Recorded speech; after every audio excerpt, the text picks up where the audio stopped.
I love to start this clip with a rather popular quote from one of the most important scientists of all times. Mathematics is the language in which God has written the universe. Who said that? It was Galileo Galilei, an Italian astronomer who played a major role in the scientific revolution during the Renaissance. Galileo lived in Pisa, the lovely city with a leaning tower.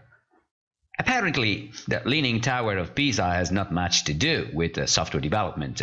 However, the perspective changes if you consider that nobody really designed the tower to be leaning.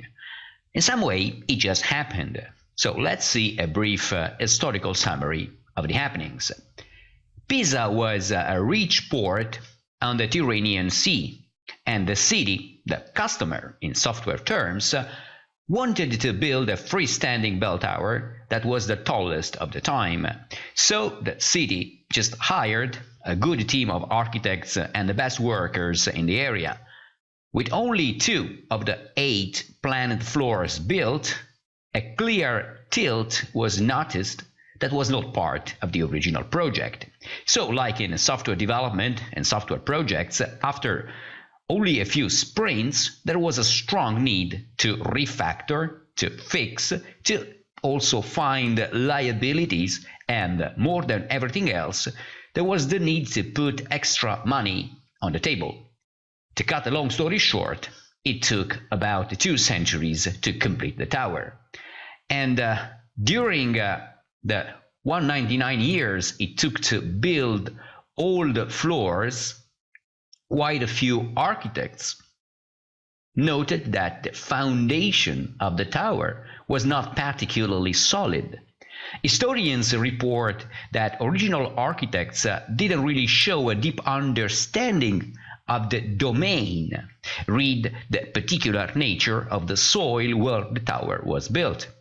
And just the coincidental use of limestone sediments in the foundation works prevented the tower from collapsing.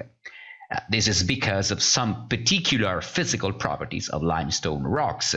Fact is, the tower is in production, read open to tourists, since 1399, and today's experts claim it will stand for at least the next 2 centuries.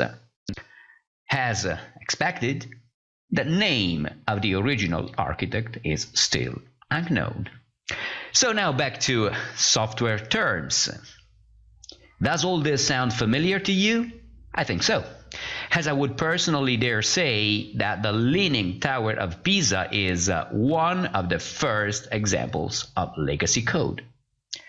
And then, what is legacy code? Legacy code is essentially any code inherited from someone else that works, even though nobody around it seems to know how and why.